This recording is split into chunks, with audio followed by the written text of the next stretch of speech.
Who the fuck is that guy? I make my own moves, yeah, I'm bossing.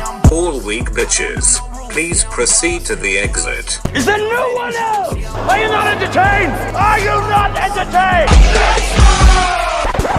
We are Not For The Weak. What's up, guys? Welcome to the Not For The Weak podcast. It's your boy, James. It is your boy, Jay. And we're back at it again. New podcast.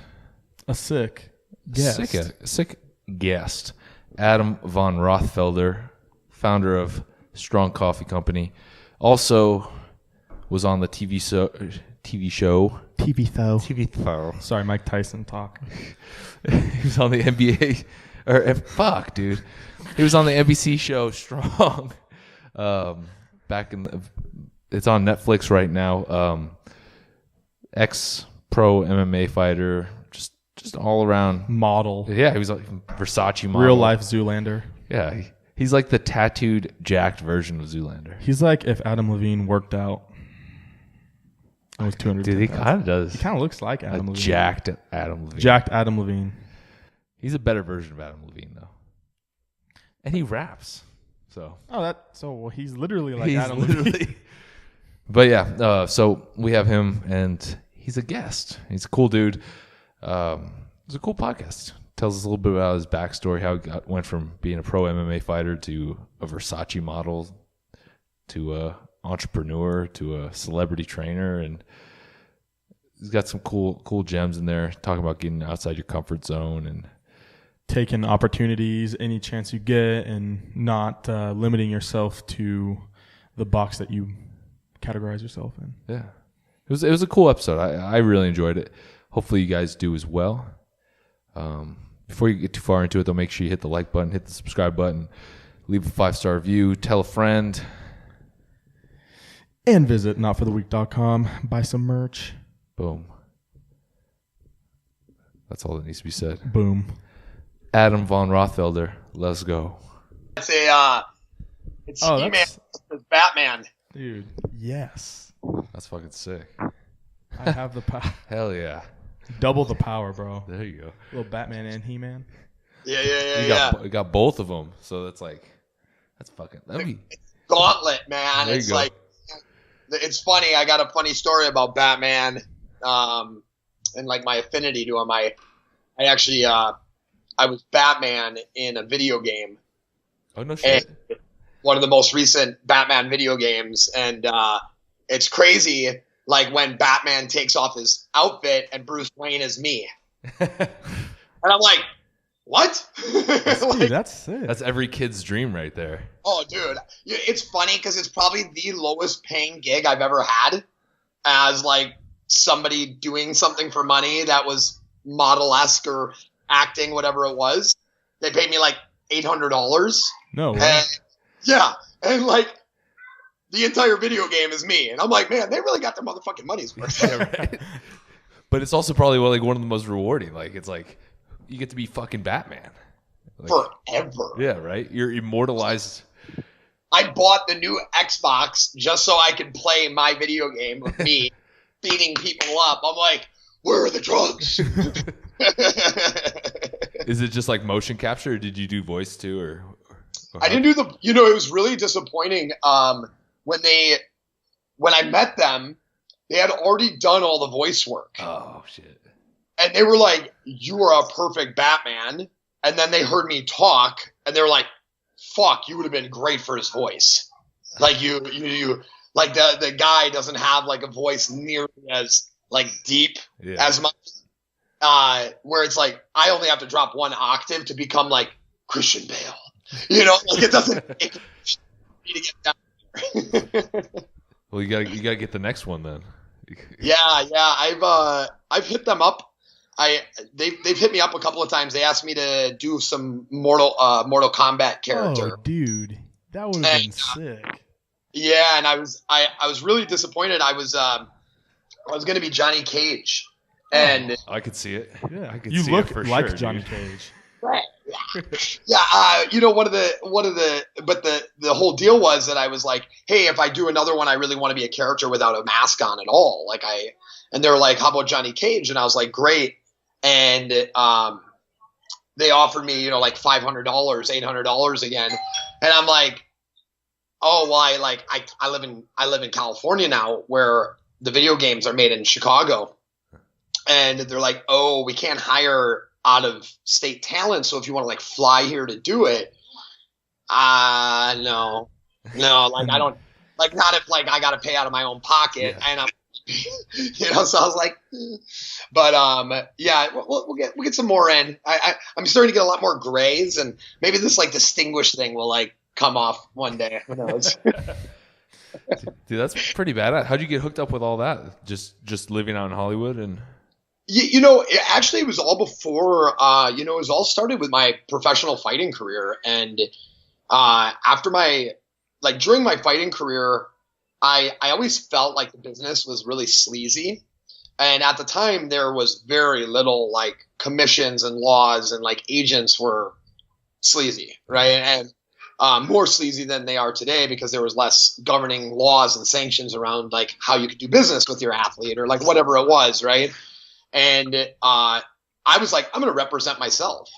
And, you know, so I never took a fight from someone else. I found my own fights, you know, like I found my own sponsors. And when I was out in California for a fight, I had like I had my first audition for like a commercial, and I like booked that. And then I was like, oh, this could be like a thing.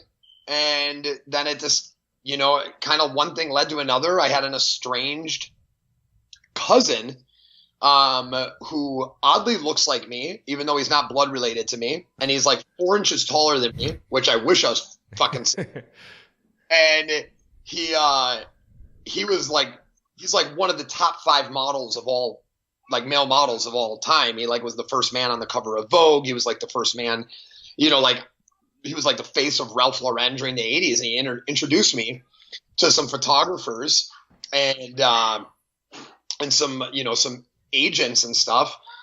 I lost like 30 pounds of muscle, flew out to New York, did some photo shoots. And all of a sudden I'm like doing like Marc Jacobs runway shows and modeling for Versace, you know? And I'm like, holy fuck, you know, I mean, 5'11", covered in tattoos and 205 pounds of muscle, not your average like model. And not Derek Zoolander right there. What was that? I said you're not Derek Zoolander at 200 pounds. No. I mean, I made every other model always look so small that when they were like next to me, that it looks funny. Like I have this great Versace photo of all of us from the Versace shoot. And it's like model, physique bodybuilder looking guy, you know, in the left corner. And I'm like, so I've never really fit in, but that's always been okay because fuck fitting in. Yeah. Yeah. That's one hell of a 180 though, from punching people and kicking people into doing runway shoots. Man, huge. You know, I mean, if it wasn't for my injury that I had when I was fighting, I definitely that never really would have been the case. You know, I had a really bad shoulder separation, and because of that, it kind of gave me insights into the idea that maybe I shouldn't keep doing this. You know, maybe it's time to like hang it up. I literally did this cost analysis of like my fighting career, and I'm like, I haven't made nearly as much money as I've spent, you know, and like, this is, you know, it doesn't matter that everybody tells me that I'm going to be like one of, you know, like a big deal as a fighter. It just wasn't happening for me at the pace that it needed to happen. And I started later in the game with fighting. So you know, the fighting was all just therapy, you know. My brother died of a drug overdose, and I just need to find a way to deal with it. And I wasn't like, you know, this person who would crawl in a corner and deal with it. And I wasn't somebody who was going to tell somebody my fucking problems, you know, and think that they're going to become better that way. So I went out and I felt something, and I let other people feel what I was feeling, you know, that pain, that anguish, like whatever it was. And one day I woke up when I separated my shoulder. And started crying, and my coach was like, "Oh, it doesn't hurt that bad, blah blah blah." I'm like, "No, it doesn't hurt that bad." I'm like, "I don't know what this is," like emotional release. Yeah. And because I had never dealt with my brother's death, really, and I was never a fighter. I mean, I was the class clown. I was the guy who never got in a fight. I was the guy who avoided confrontation unless it was my last option, because I grew up with a dad who was super physical in the sense of, with his hands, and he liked to make sure I was listening by smacking me upside the head first. And that was like my relationship with, violence in some sense. Right. And I didn't want any part to do with it. But when my brother died, it felt like it called to me. I heard an ad on a radio, and they were looking for the Milwaukee Rumble, and they were looking for the toughest man in Wisconsin. And it was like a no holds barred, 3 1-minute rounds, like just go at it, and last man standing wins.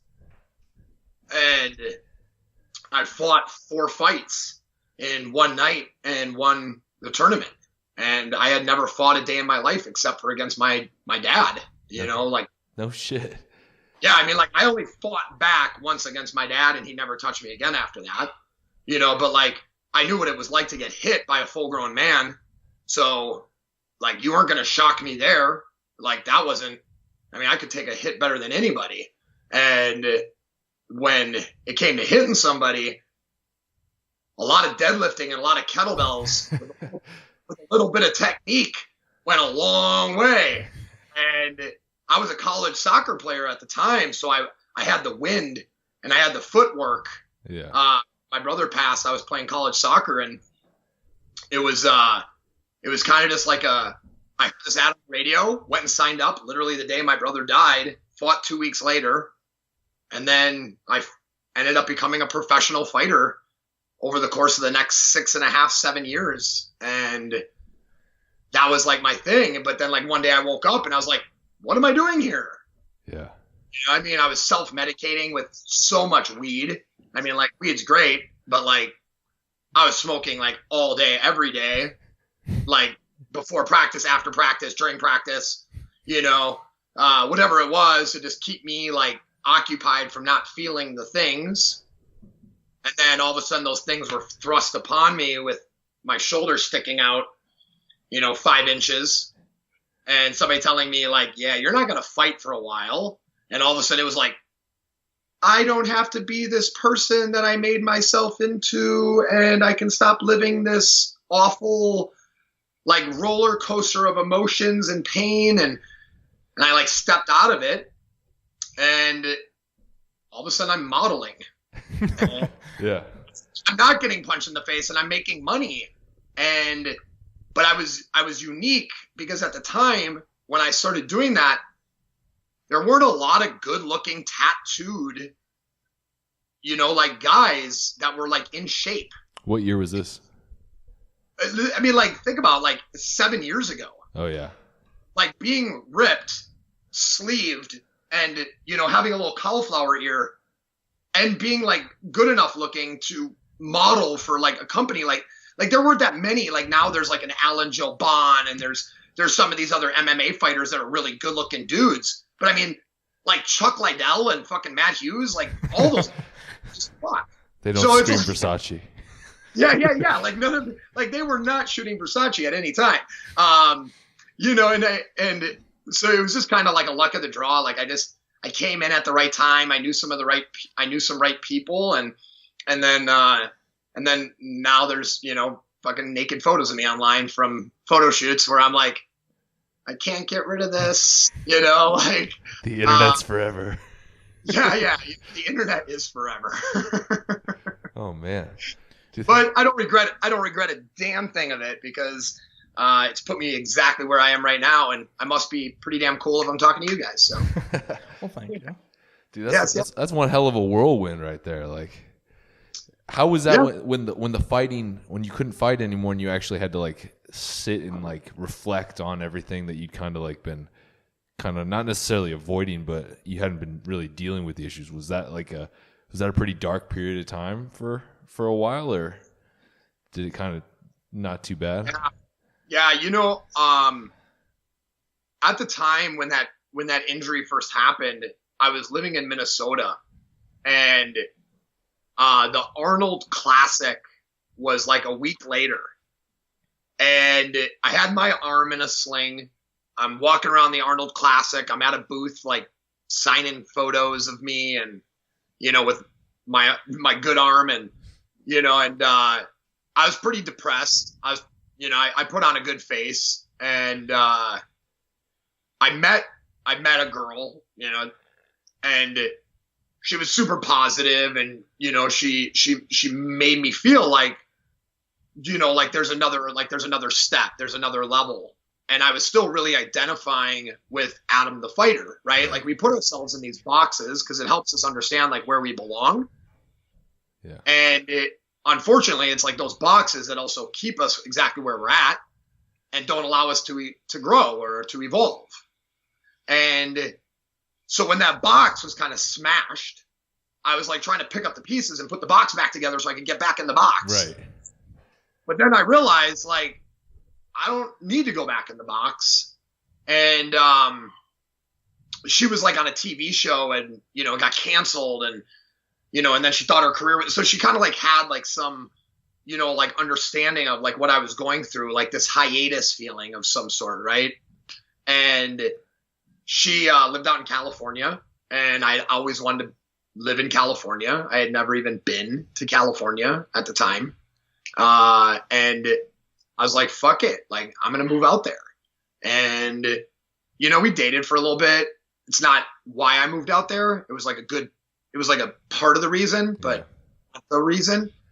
And, so it really helped that I met like some positive people around at that time that had like a different idea of how to live, where people in the Midwest are just so good at bottling it all up and just doing the same shitty thing over and over and over and over and over again.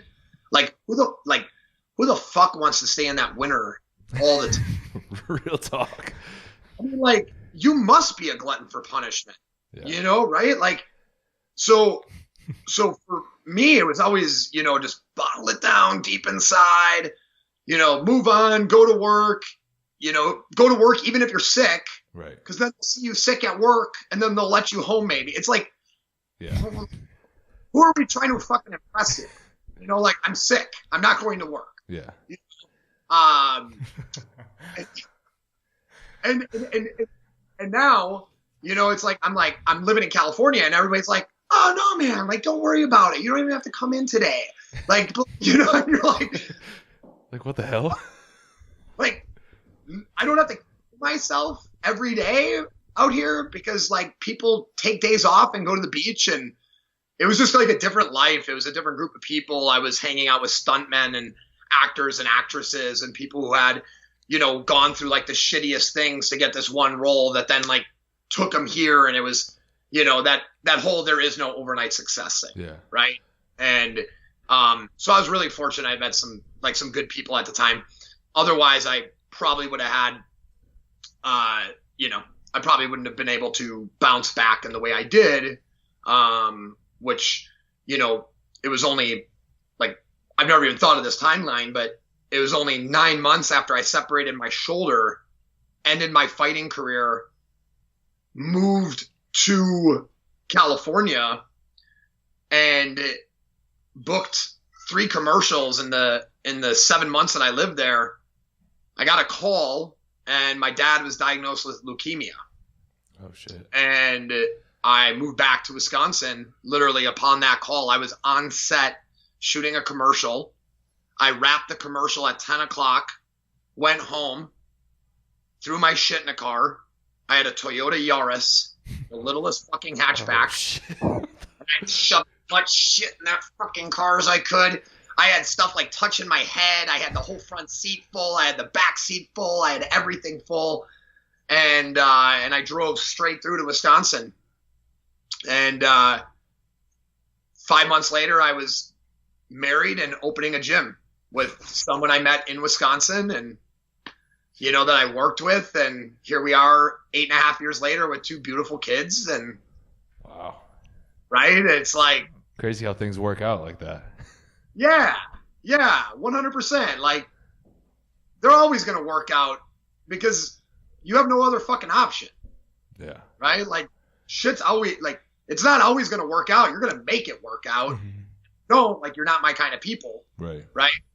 But if you're going to, you can't allow like a door, you know, they say what the door closes and the window opens. Mm-hmm. You know, it's like, I'm always looking for open windows, right? It's like open windows are opportunities. I don't need a door. A door is easy. If there's a door, everybody's walking through it. Like, I just want a window. Give me a crack. Yeah. That's all I need.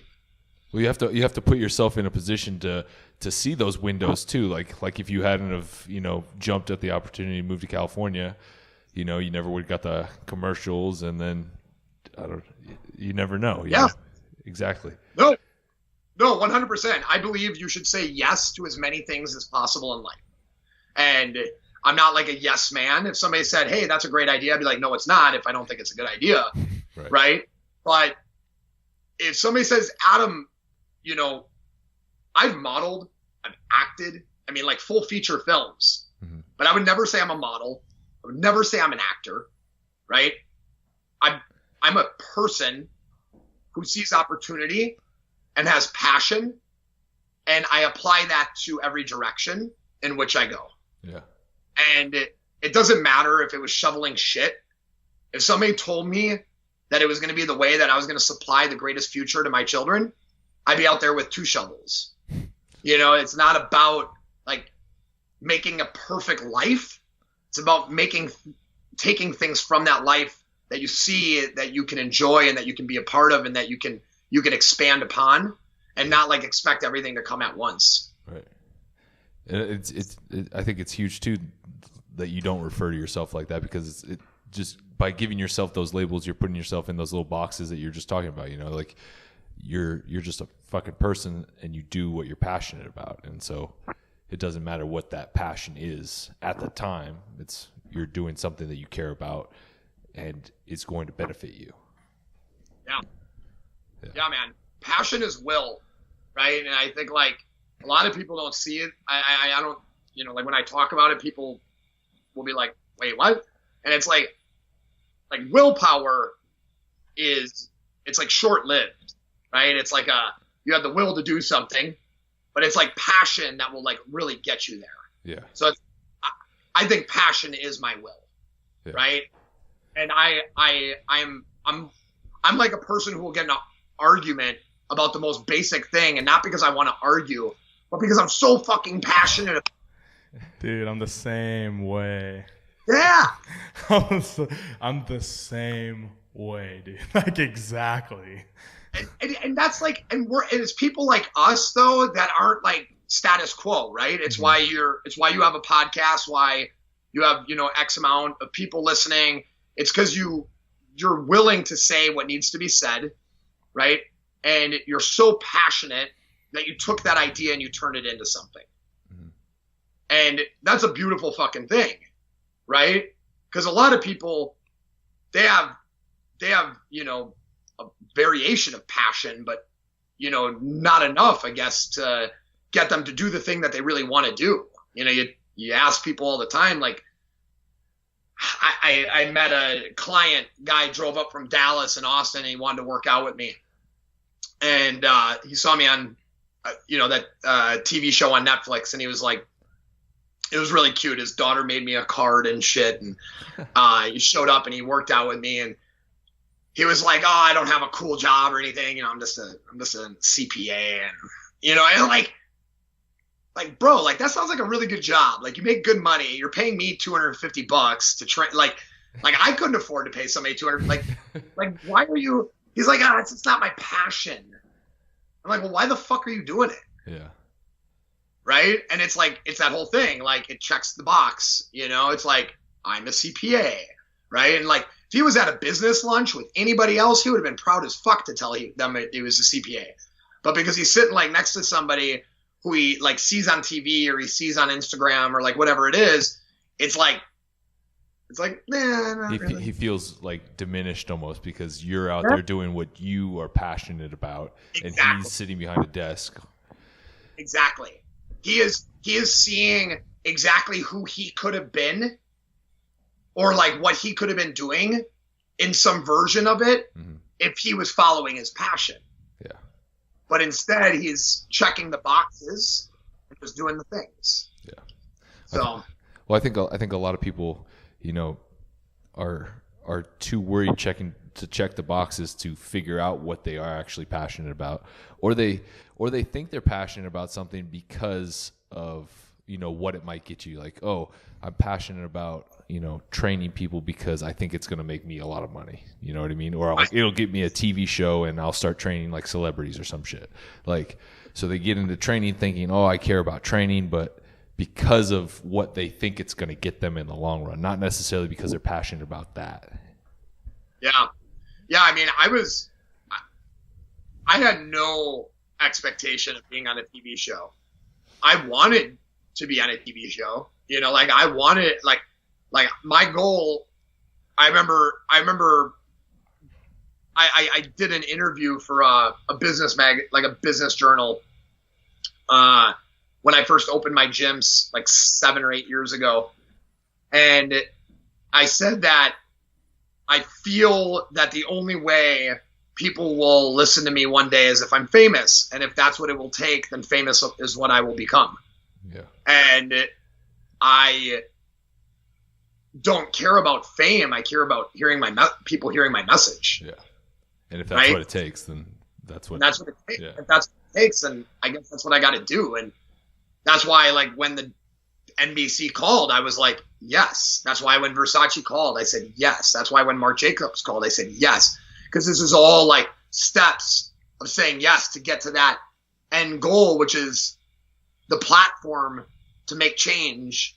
Because if that's not what we're here for, that's not why you're trying to gain followers. If you're just trying to gain followers for vanity reasons or whatever, I mean, get the fuck out. Like I can't have conversations about that shit. I don't give a fuck what your post like and this and that. Yeah. Like, it's not even saying anything. You're just talking about yourself again. Where it's like, I want to learn something from this. I want a message. I want to know what you're about. Are you a real human being? Because that's what I've always tried to get across. And when I was on NBC on the TV show Strong, I was not liked because I am so real, because I am so raw.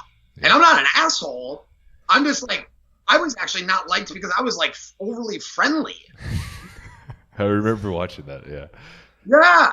I mean, like, I people get mad at me because I tell Dan, Dan Wells or somebody, that his girl was throwing up all the time after a shake every morning. And he's like, oh, she's going through a sugar detox.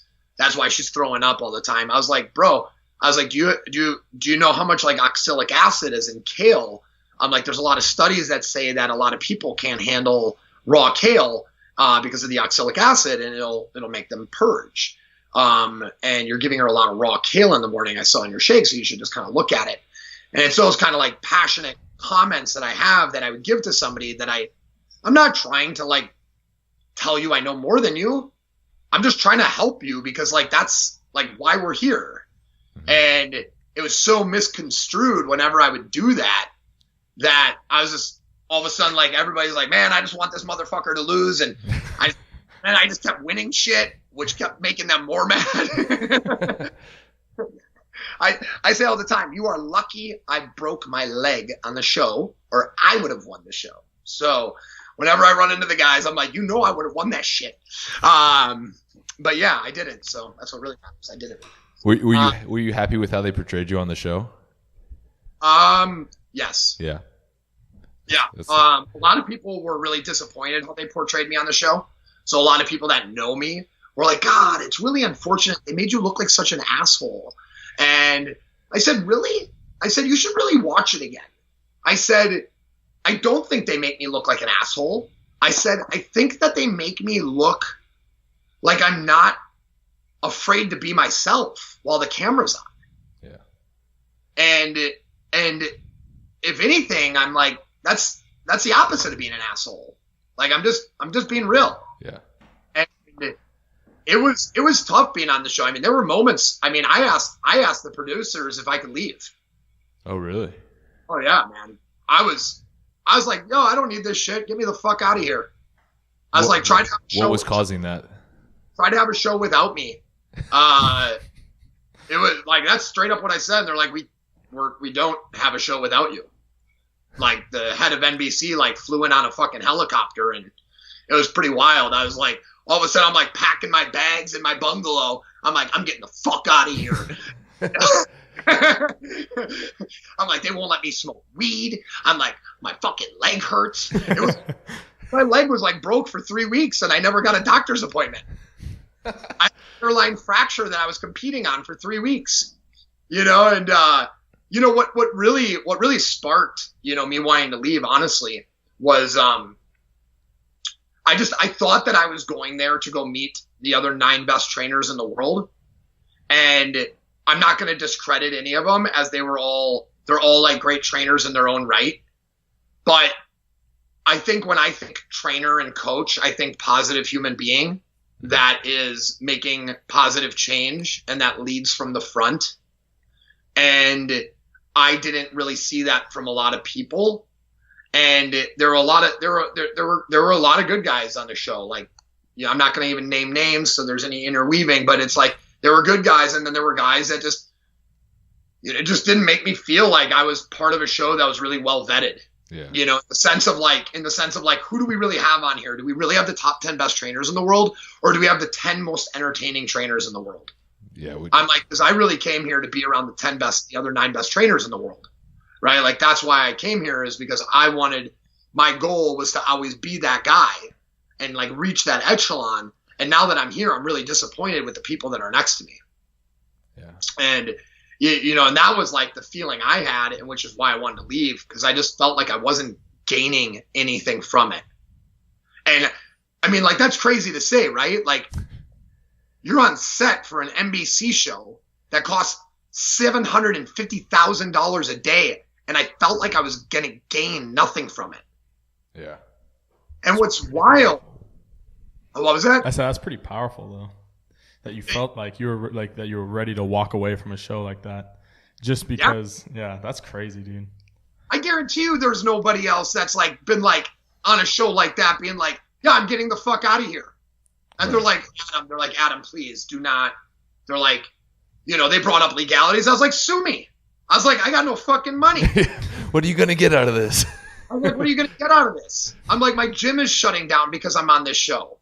I'm like, I had 75 members purge after the first month for my gym, because they're like, is Adam ever coming back? And I was like, I kind of was I was like the gym, I mean, we had great coaches, but like my classes were like 2 to 3 times bigger than everybody else's classes. Right. You were the drawing power. Yeah. So I was like, at the time, I was like, I'm losing things because I'm on this show. And even when the show came out, to be real, like NBC, like they screwed the pooch, man. They do people even say that term anymore? Screwed the pooch. I think you're really dating yourself right there, man. Yeah, I mean, so they really screwed the pooch. So anyway, so it was crazy. They thought that they didn't have to advertise the show.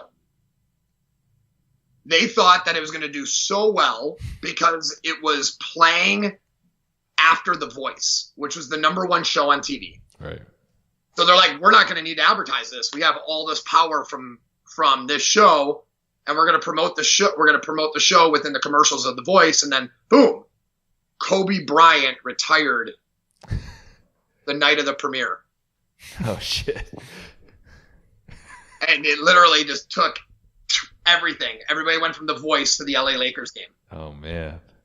And we still had great attendance, but because they weren't really ready to like promote the show, and I think I only gained like 400 to 800 followers off the show. No shit. Oh wow. It was crazy. It was crazy. I mean, I was the cover of the show. Like, you would drive down Sunset and, like Fairfax, and there was a billboard of me. you know, like a massive billboard. Yeah. You know, and it was like, and yet I still only gained like maybe 1,000. You know, I mean, I did get a verified account out of it, which was cool. I don't know what the fuck that means, but I get a lot of DMs of people that have more following than me asking, how did I get a verified account? I'm like, I don't know. It's a hot man. commodity, bro.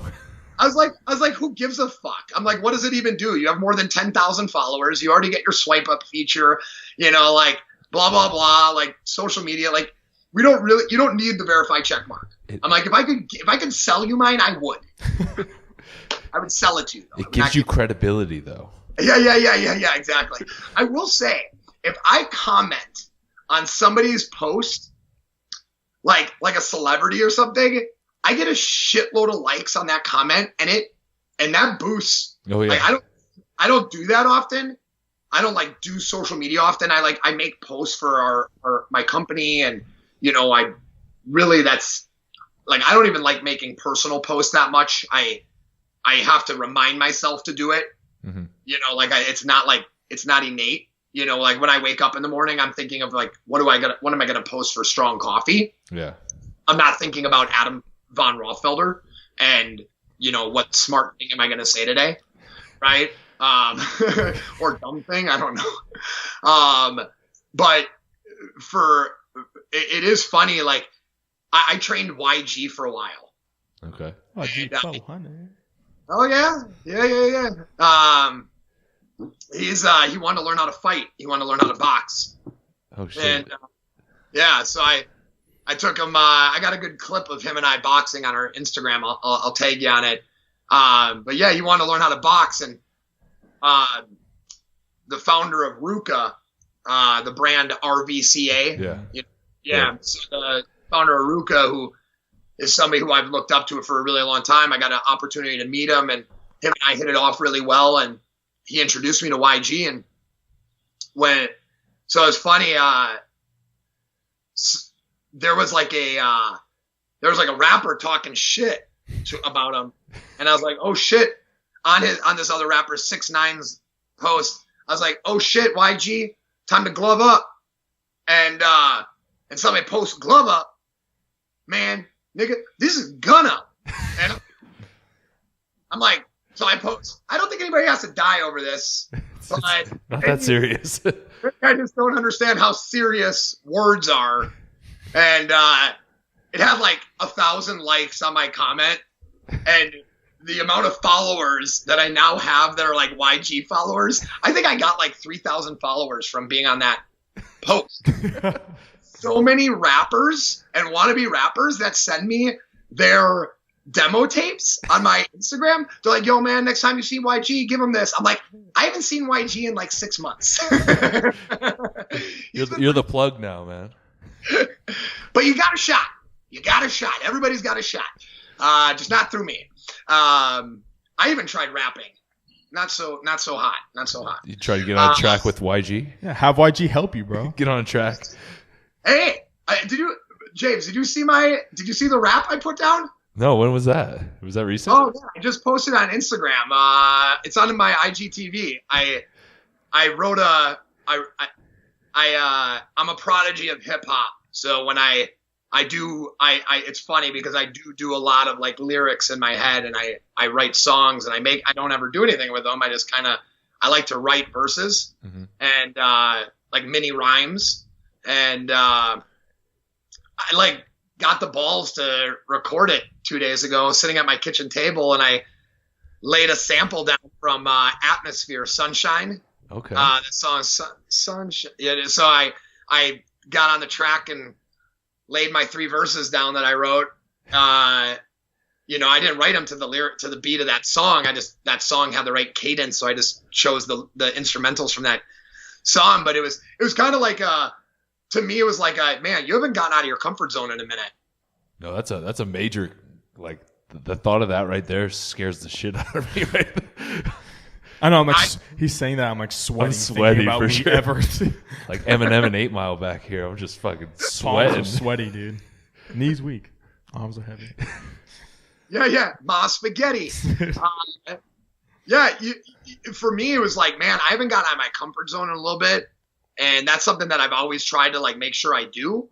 And I was like, what if I could like break through on this like whole social like comfort level where I could really just be myself on social media?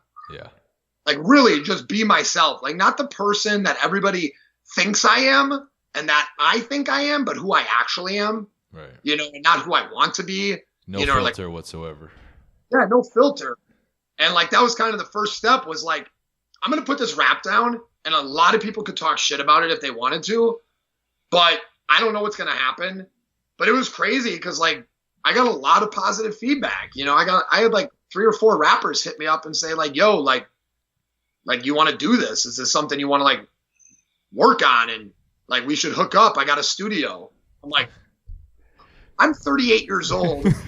That's a new demo right there, though. That's a new demographic. We'll take a poll to all your listeners. Would it be weird if the 37-year-old rapper came out with his first album? I don't know. Maybe not, man. 37-year-old father, ex-fighter, actor, model. You have a lot to rap about, though. You got the experiences, man. True. I could rap about changing diapers and you could. And all sorts of shit. Literally. You could be the next Baby Shark song. Make the next Baby Shark song. Oh, yeah. Now we're talking. See? My kids love that song. So you have to listen to it all the time, then. Yeah, I mean, I find myself when I'm working out sometimes, I think this is why my deadlift has really gone down. I start like humming this one song about a duck trying to get, you know, like going to a lemonade stand. And have you heard this song? No, it doesn't sound no, I haven't. Oh my God. But feel free to sing it.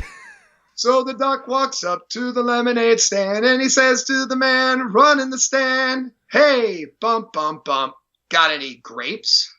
And it's like, my kids think it's the funniest fucking thing, right? Like that the duck keeps on asking for grapes at a lemonade stand. And that's like how the whole song goes. And I just like, I'll be like deadlifting and all of a sudden that song will jump in my head. I'll be like, bump, bump, bump, got any grapes? And I'm like, fuck. Testosterone just drops right instantly. Just plummets.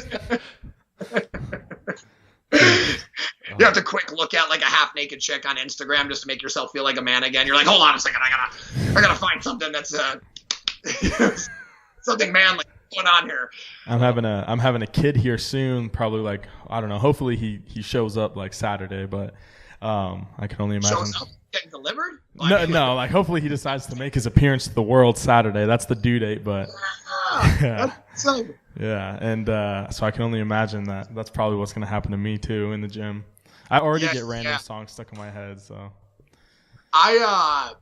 You know, it's funny. I've never talked about it on a show, but I do testosterone. I do HRT, and it was right around the time my dad died. Well, it was literally 3 months before my dad died that I had my first daughter. Okay. And so it was like the highest high, and then all of a sudden like the lowest low. And then I found out my wife was pregnant with our second child 2 months after my dad died. So in the course of 5 months, I received a lot of information. Yeah, that's a roller coaster of emotions right there. Oh man, the highest high, the lowest low, and then little Arrow, my second one, you know, she's a fighter, and you know, she like, you know, not literally, but in a way, she like pulled me out of that low. And although I couldn't be as high as I was with Azalea because I was dealing with this low still, which was hard as a dad because it made me feel guilty that I wasn't, you know, as excited to be a father to Arrow or, you know, like whatever it was. And it had nothing to do with Arrow. It just had to do with like my own, like what I was dealing with, like losing my father and like understanding like mortality even to like on a bigger level, right? Because now the only 2 Rothfelder men I've ever known in my life are dead. And they both died, you know, pretty damn young. My dad died at 72 and my brother died at 35. Wow. So when I'm like working out hard, I'm like trying to like stay focused, like keep my mind off of death and all this stuff, and it was crazy. Like I felt so exhausted, but I just kept on like showing up to the gym like I did. I was, eating the same way, like nothing changed, on that level. I may have been eating like a little bit more like frozen yogurt or something like that, but I was on that bulk stage. Yeah, right. I had my sorry, I won't say ice cream in front of you, James. You're looking out ultra lean right now, so I don't want to. Oh no, I can have ice cream now. Good. Saturday was the show, so I've been eating plenty. Don't worry. Good. Excellent. And I basically having all that happen at that time, I was like, God, I should get my blood checked. I don't know, like, what's going on. I started thinking maybe something was wrong with me. Like, maybe I was sick. Now I'm, like, kind of, a little paranoid. Like, right. My brother dies. My dad's dead. Like, oh, my God, maybe something's wrong with me, and there was something wrong. My testosterone was, like, under 100. Holy shit. Yeah.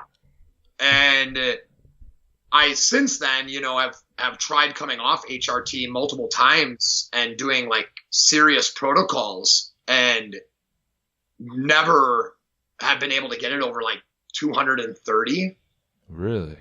And yeah, well, unless I'm on testosterone, right. Then it's fucking no problem. But what I've found out over the last couple of years, and what science has found out, is that head trauma leads to testosterone dysfunction.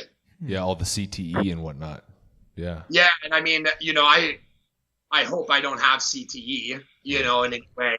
But I've taken enough hits to the head that it has affected it affects your digestive system, and it affects your testosterone function. Yeah.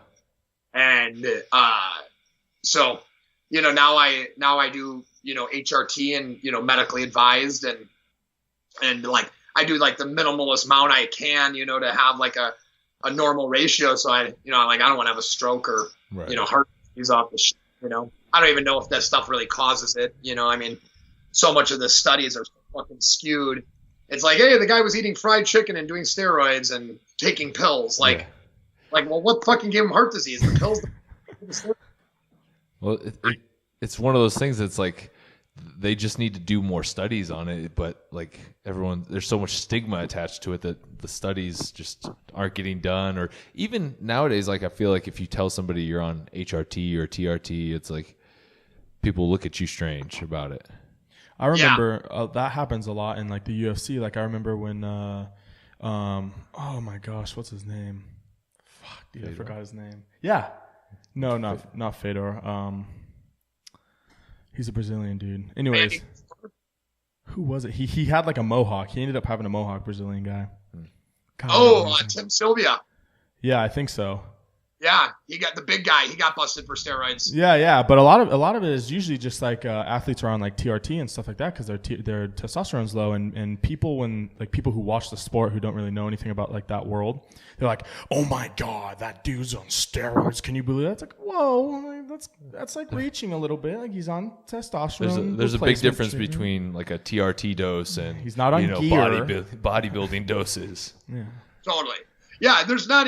And it's not even so much that there's a huge difference in dosage. There's also a huge difference in substrates and what kind of, steroids you're talking about, and I just kind of like, I like, instead of mincing words, I'll just say it's steroids, it's like TRT. Yes, it's testosterone, but testosterone is a steroid. So like, whatever. But at the same time, I ultimately believe that taking testosterone for many people could be the lesser of two evils. Oh, 100%. Right? Because there's a lot of studies behind androgens. And if you do not have testosterone function, your body is not creating androgens. And androgens protect your heart and your brain. And a lot of men, right? Yeah. Women have higher testosterone as they age. Men have lower. So we start losing protection for our heart and our brain. Yeah. And men are more likely to be suicidal, depressed, and have heart disease. So I think I'm with Joe Rogan on the fact that if I die at 85 and I don't live to be 90 because I took steroids, because I took HRT, and then I did it responsibly. I mean, I never touched the shit before then. I was a professional athlete. And I'll just, onto what you were saying, man, there are so many fucking professional athletes that take gear, that take testosterone. I've personally worked with numerous NBA athletes that have sanctioned TRT doses. Like the NBA knows that they're on TRT. The NFL knows that they're on TRT and they are okay with it. Yeah. Because they have no fucking option. Because if they if say like a team pays a guy $100 million and on a contract and it's 5 years long, that team is going to pay that guy $100 million over the course of the 5 years, whether he plays or not. Exactly. And if he doesn't play because his testosterone is too low or whatever it is, they lost $100 million. Yeah. Right? And the entire city's pissed off at him because they don't have a power forward that they wanted or, whatever. And it's like, so when I hear like people are like, oh man, you really think that's happening? It's like, dude, I know that shit's happening. Like, that's why I stopped watching sports. Not because of steroid use, but because of the denial of it and the romanticizing of professional sports and how we think that these people are better people because they're better athletes. Yeah. It's like, fuck, man, get out of your head. Like some asshole that catches a football that can run a 40 and a 4.4, like he's probably an asshole. He probably does things, but because he makes touchdowns and catches balls, it's like, oh no, man, he was like, dude. But then all of a sudden it's like they get for juice, and he's like, man, he's a terrible person. He's a cheater. And you're like, well, what about last year when he like beat the shit out of that girl in the elevator? And they're like, oh man, she had that shit coming, man. You're like, really? But damn it, he used steroids. Fuck that guy. Yeah, they want to like rationalize it, or like when do you know when Chris Benoit? Do you remember that wrestler, Chris Benoit? Yeah. He like murdered his family. Yeah, that's a fucking crazy story. And then killed himself. It had nothing to do with testosterone. No, but they made the steroids that he was taking out to be that's why he went crazy and did that. He had CTE. Oh, hardcore CTE. Well, his finishing move was like a diving headbutt off the top rope. Yeah. They tried to. Like, did anybody ever say to him, like, man, I think we should change your move up? Yeah, let's stop diving on that dude. Yeah, you have a brain in there. We should really protect that brain. They tried to say that with, I think they tried to say that with Junior Seau too, and Junior Seau killed himself. They tried to blame it on the steroids. Yeah, on steroids and stuff. Who did? Huh? Oh yeah, Junior Seau. Yeah, Junior Seau. Yeah, he had bad CTE too. Yeah. But like he also was on TRT. Yeah.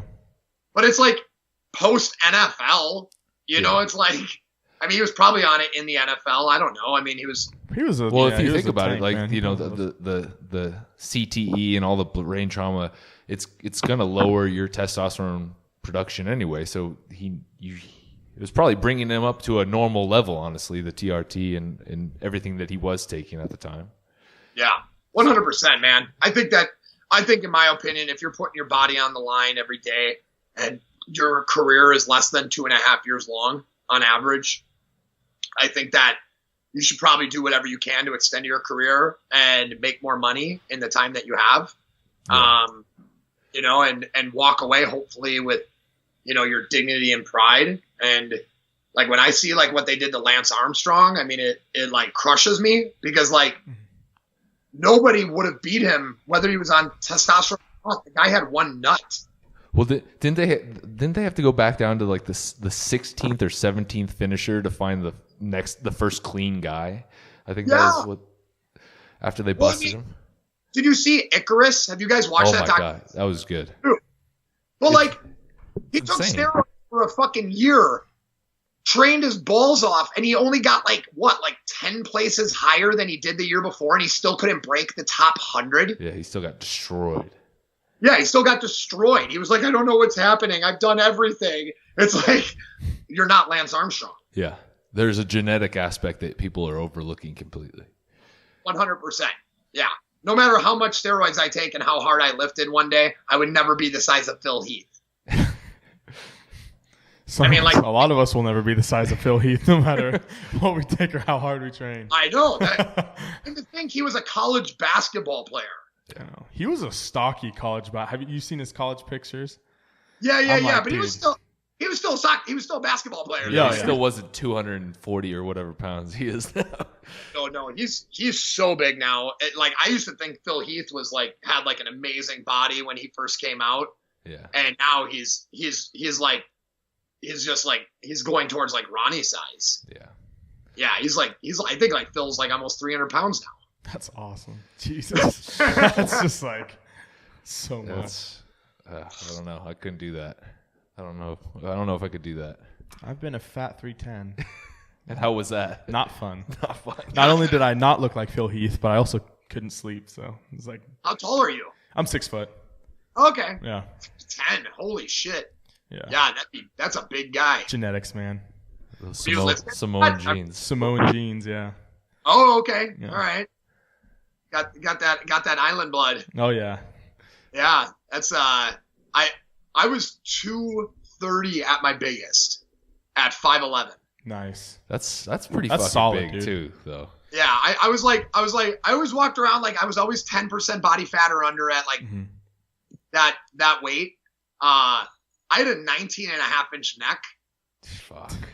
And I had 30-inch thighs with a 31-inch waist. And I literally couldn't wear pants for a course of a year. Yeah. Yeah, like because like stretchy pants didn't exist yet, like stretchy jeans. Oh my god, those stretchy jeans are fucking amazing. American Eagle makes like super good stretchy jeans. Like, have you what brands have you worn? What brands have you tried? I tried the what is it like? I think it's like Barbell Apparel, and then Yeah. Levi has an athletic cut that has a little bit more stretch to it that I can wear. American Eagle has really good stretchy pants. Who does? American Eagle. Oh, okay. Yeah. You should check out a brand called Paige. Paige. Paige Denim. Uh-huh. It originally started as a girls brand, like, 10, 15 years ago, but they have an incredible guys line of stretchy denim jeans that look feel exactly like denim, and the inside is like you're wearing like spandex leggings. It's fucking amazing. You're like, That sounds great. it's like I got compression pants on my thighs when I'm out dancing. I'm like, yeah. I need those because I have some fat thighs. And they do not fit in normal jeans. No, I imagine not. You got some big ass legs. So how's Oregon? Man, it's getting to be the good time of year now. It's starting to get sunny and warm, and you can finally go out to the river now. Oh yeah. Nice. Do yard work. You ever communicate with what's dude's name? The arms race guy. Julian Smith. Yeah. His gym's was 3.5 hours north of us. Oh fuck. But it's like it's super private. Like he only opens it on certain days, and Yeah. I've tried to get in touch with him, but he's super bad at responding to like emails and shit. He's kind of a dick. You're actually not the first person on this podcast to say that. Yeah. We've had. I gave a bag of. We were on a panel together, and I was giving him a softball I lobbed him up a nice pitch to give him the opportunity to have a good answer for because somebody asked him about his programming, and I was like, I've tried I've tried his programming, the Daily Pump or whatever it is. Yeah. And I'm like, to be honest with you, it was a lot more volume on my knees than I could handle. and I have incredible ankle, dorsiflexion. So for my knees to bother me after like squatting, like there was some really weird workouts in there. And I think it's, it's like a testament to like how much volume he's done and like being able to build up to that, and like, right. Right. And he like kind of like cut me down in front of like the whole group. Like what I was trying to do is like give him the opportunity to say like that, like it's like something you have to work up to and right. blah, blah, right? But he like took it like I was like saying his programming was, it was just kind of weird. And at the end I was like, hey, I'm like, I hope you know that I was like trying to give you one. He's like, yeah, man. Yeah.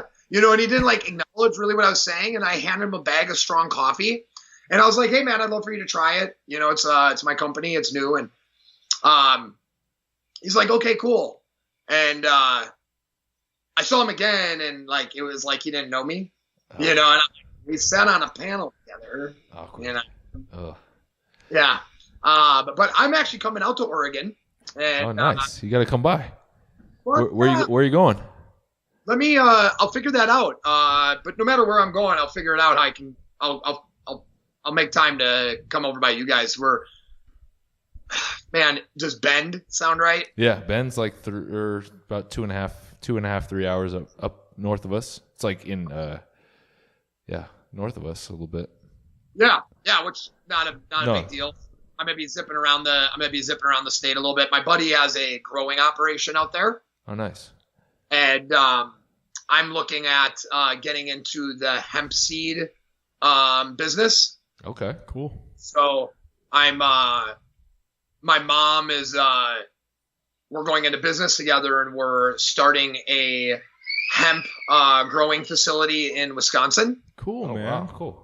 Yeah, so my parents, before my dad died, they built this really, pretty big house with like a 5-car garage. And because my dad had like some old Model T Fords and, different stuff like that. And since then, my mom has like sold that stuff since my dad passed. And so she's got this massive garage and like a 3,000 square foot basement that is completely empty. And I'm like, Mom, like in 1,000 square foot of growing hemp seeds, you'll grow 675,000 a year. So enough said right there. Yeah, it's like 40 to 70 cents a seed you'll get paid for these seeds. So we're just growing the seeds. Yeah. So take the genetics from my friend in Oregon. That's why I'm going out there, is to like learn the process. So I'm gonna be out there for like a week. Oh, nice. Yeah, man. That's rad. So that's gonna be like a separate business from all the other stuff you got going on too. Yeah, for me, it was like, I saw an opportunity that I could maybe do something for, I still have my 2 sisters, and I have a little brother who's paralyzed, and then my mom, like since my dad died, it's not like, finances have been that easy since she lost his pension because of his death. Mm-hmm. Which is so fucked up. Like if the guy was still living, he'd be getting the money, and because he's dead, my mom doesn't like. Yeah, so that's how that shit is. It's fucking disgusting. And I'm like, hey, if I could figure out a way that as like a unit between my 2 sisters, who have great jobs and everything, but they live like blocks away from my mom. Like, what if we as a unit could make $700,000 a year, like growing hemp, and so we're going to give it a shot and, see what happens. And, it's not a distraction for me. Strong Coffee it's mainly an online company, and you can do that kind of from wherever. Yeah, I could do it from wherever. I mean, I just recently moved to Austin, Texas. I was living in Venice, California for the last 3 years, and I was like, man, it's so fucking expensive living here. I hate the traffic. I was this close to moving to Oregon. It was between Oregon, Washington, and Austin. Austin's pretty nice. I was out in Austin back in December. It's a nice area. It seems like a lot of Californians are moving out that way too. Oh yeah, man, for sure. I feel like Californians are moving Oregon, Washington, or Austin. Yeah, that's kind of like we're getting a Yeah, we're getting a lot of Californians in Oregon. A lot of California people in Grants Pass, specifically where we're at. Where are you guys out of? Grants Pass. It's like an hour north of the border. Yeah. North of the California border. Of the southern border. Yeah, Got it. Southern border. I remember that area. Yeah, I remember. We took a road trip. Me and my wife and my kids from Los Angeles to Washington, where my wife's mom lives, and all the way out in Spokane. Okay. And we drove from LA to San Francisco to somewhere else, and then we got to Oregon and stayed in. I have a good friend in Portland as well, an author on she's a big time author on nutrition. Okay. And her name is Nora Gagadius. I don't know if you've ever Gagadas. Sorry, I pronounced it wrong. But she was the first person to ever write a book on primal eating. Oh wow. And okay. You have ketogenic eating as being like the way we should be eating. And that was a book that I read almost 13 years ago. Holy shit. Yeah. And I became like a huge fan of hers because she was saying something so different. And it was cool because I got to become friends with her and stayed at her house. And she has this thing called an Aja light. And you lay under this light. So she's a shaman too. Okay. That's cool. So gets into some weird shit. She's got this thing called an Aja light. And you lay on this bed, and this bed has speakers underneath it. And they're playing this music in the speakers that's like putting out like a binary frequency. Huh.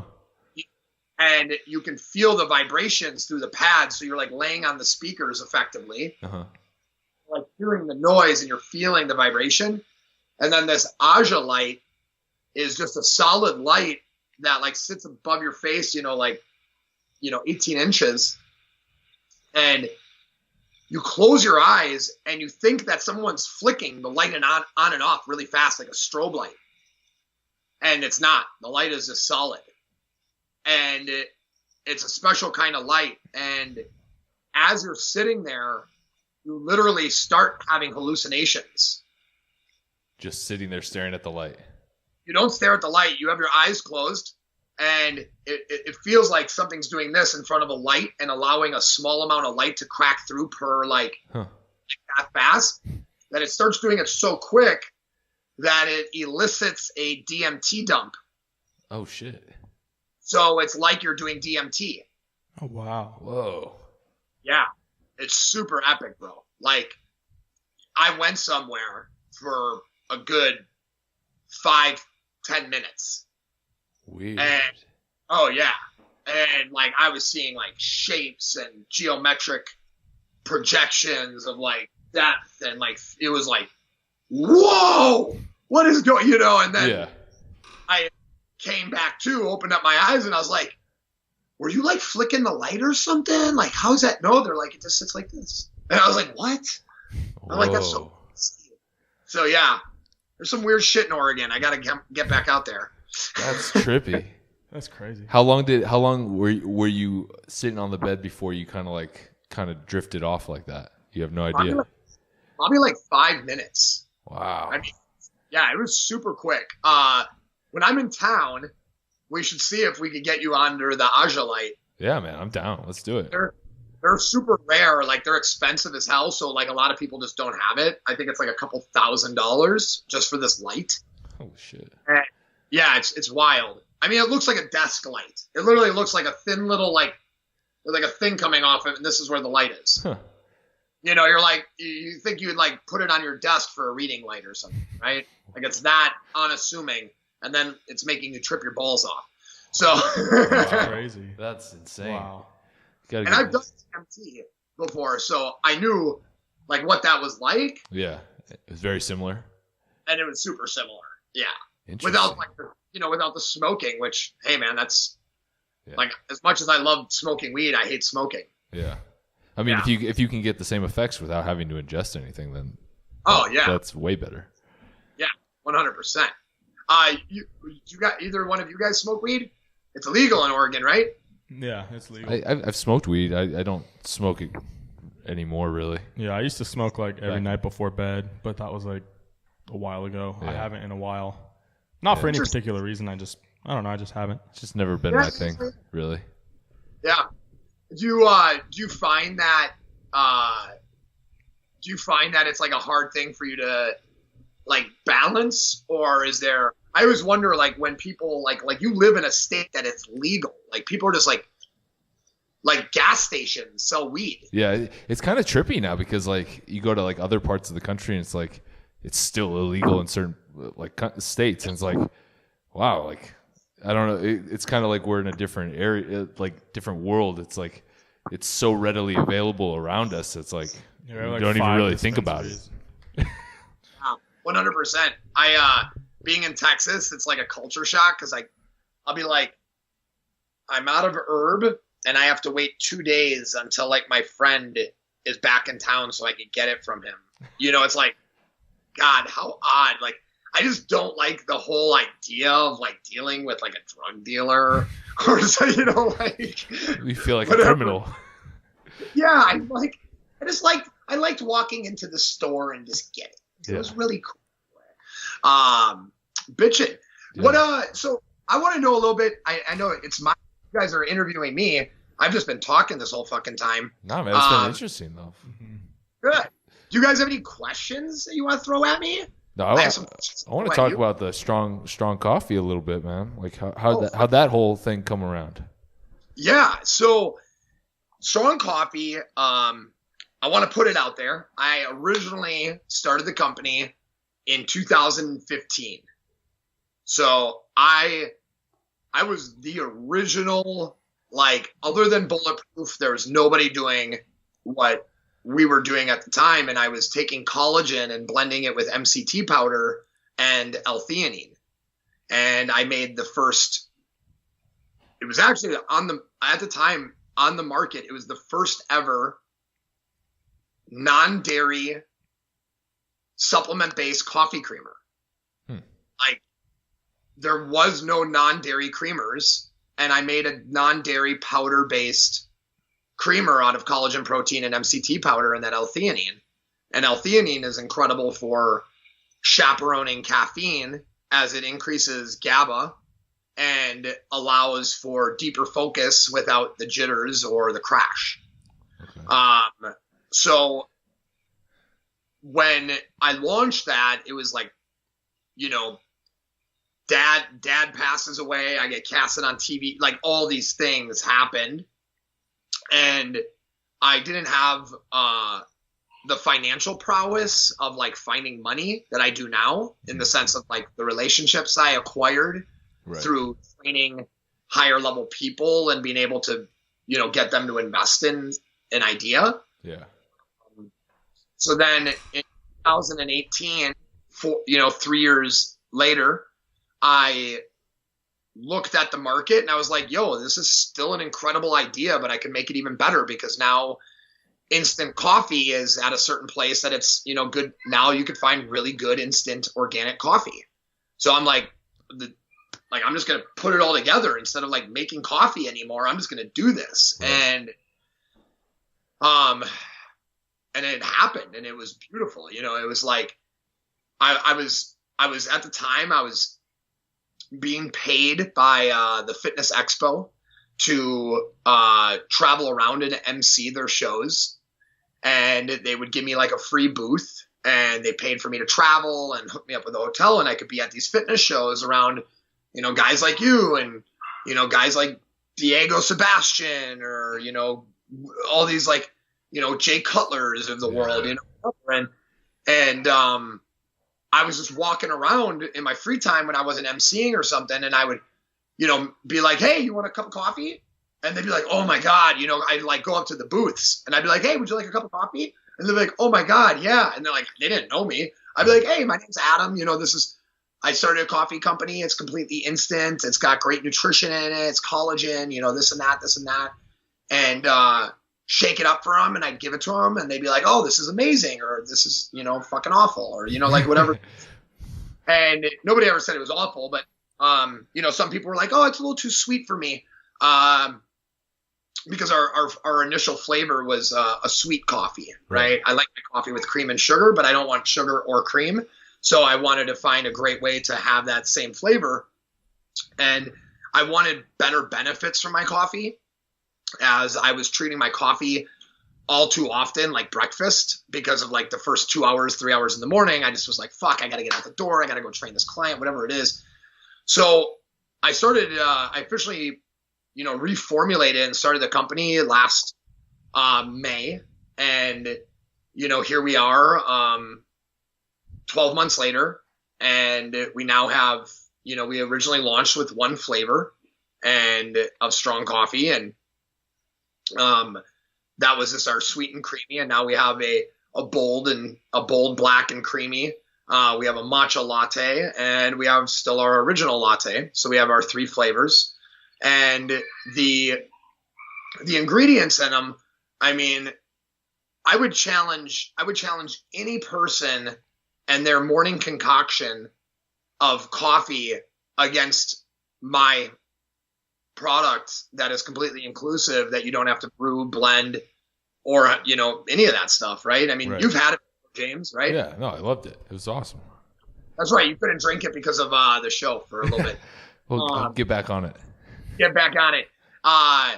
Yeah, I mean, so really, like, the reason I was looking at coffee is it's more about the conversation of what's happening by setting your morning off in the right way, right? So if you could start strong, you will finish strong, right? And that was where the strong coffee came from, the idea.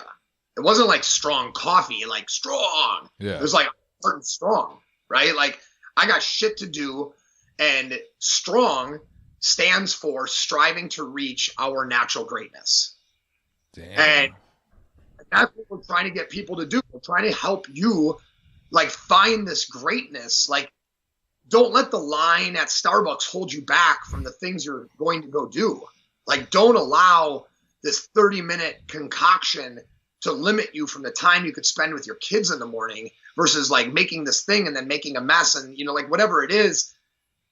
And on a nutritional level, like, coffee, as great as it is for our mind, in a sense, it is not as great for our body. It dehydrates us. It causes anxiety, which takes away energy from us because we're utilizing it with like a little shake or whatever. So we're burning up energy through our anxiety. And that's, diminishing our focus, which therefore is not allowing us to do great things.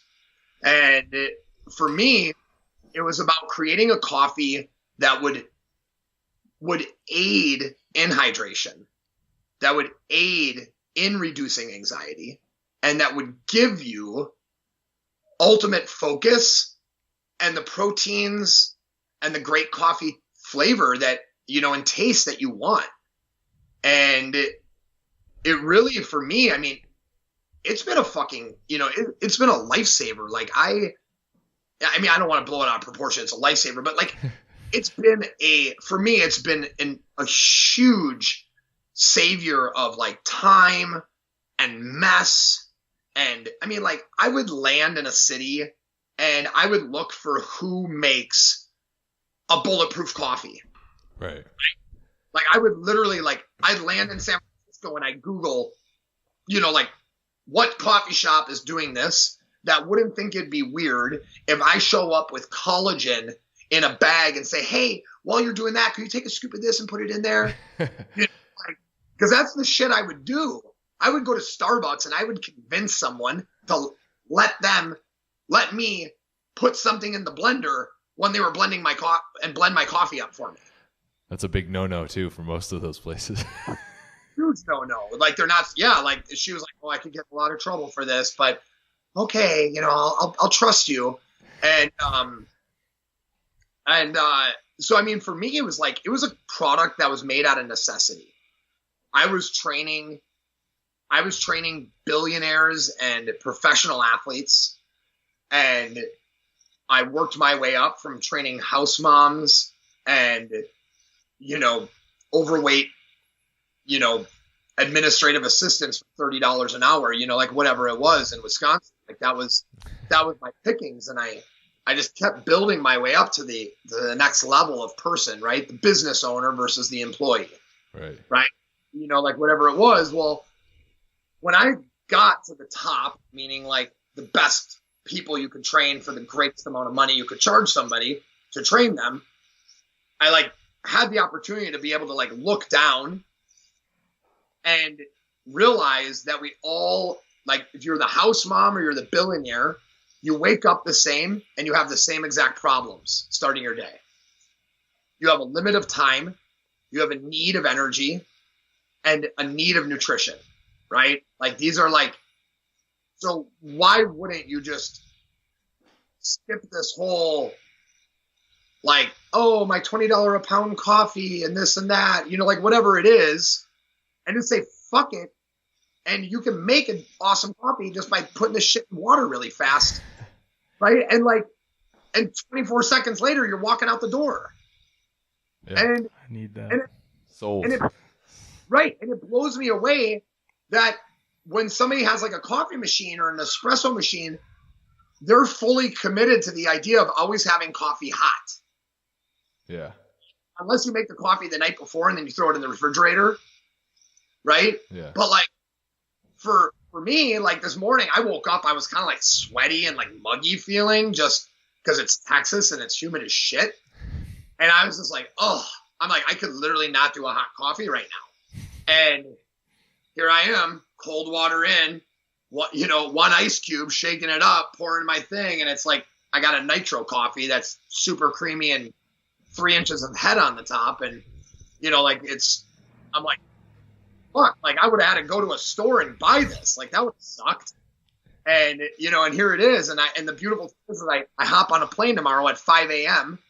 to fly to LA, and I'll have packets of it with me on the plane and I'll make it fresh on the plane. Yeah. Like when I get on the plane, I'll ask for a cup of hot water, pour open my packet, boosh, stir it in there with like that shitty little straw that doesn't stir anything in, but strong stirs in so easy. You can just use that shitty little straw. It's crazy. So that's it, man. So strong coffee they say necessity is the mother of invention. So I gave birth to strong coffee. Boom. Hold on one sec. That's crazy, dude. Wow, strong coffee. I need to try some of that for sure. 100%. Because I'm always like, I wake up at 5:30 in the morning every morning because I work at like 6:30. So I always wake up like an hour early because it takes me like 30 minutes to get out of bed. And then like 30 turns into 40, which turns into 50, which now I'm like, fuck, I need to leave. I need to run outside, hop in my car and just drive straight to work.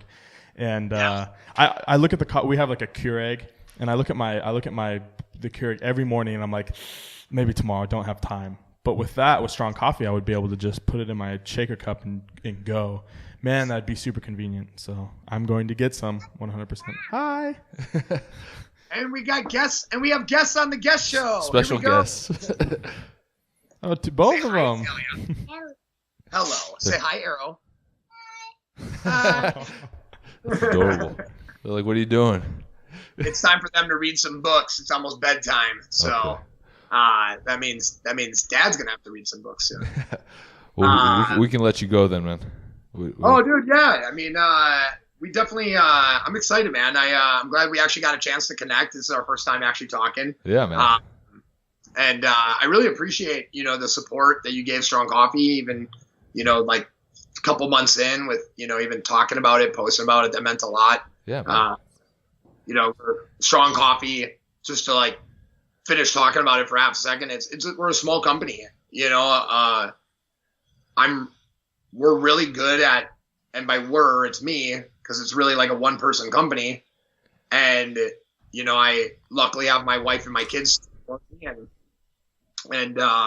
some good friends that help out when I need it. But, I'm such a fan of branding and like aesthetics and certain things that like people really have the perception that Strong Coffee is like a big company. Like it's like, and I'm like, it's not. No. Like I'm doing the social media and the customer service and the marketing plan and the pitch deck and then raising the money, like right now I'm like raising hundreds of thousands of dollars, and it's like, it's so stressful because it's like, yo, that's like, if you don't get the money, like the future of your company is like in question. Right.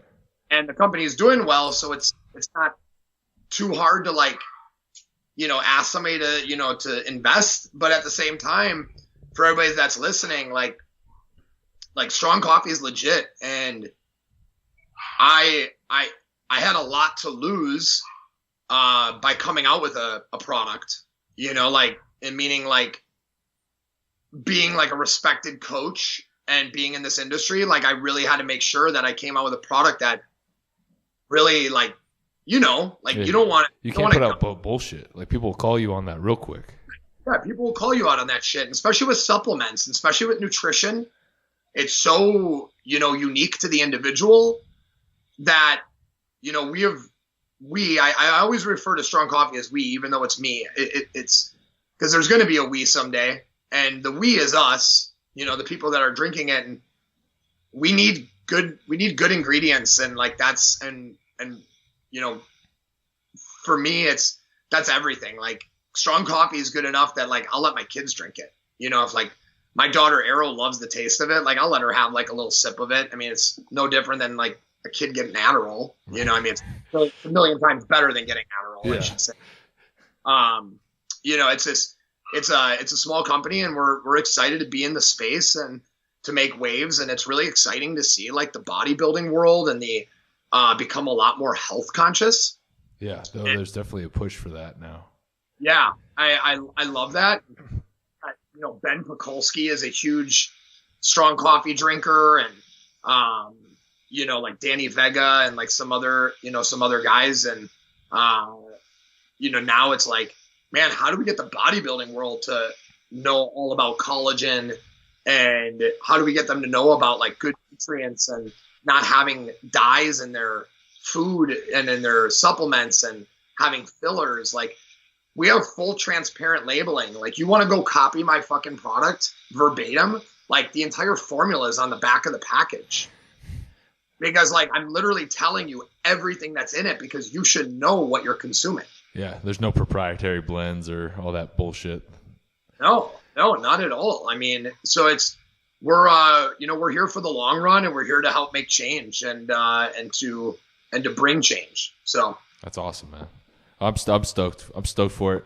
It's cool to see the growth of the company. The last like 18 months or so, or yeah. Ever since I became aware of it, I don't even know when that was. Yeah, but it's awesome to see, man. And it thanks to like social media and that type of thing, like you can run a business that looks massive, even if it's just you in your garage.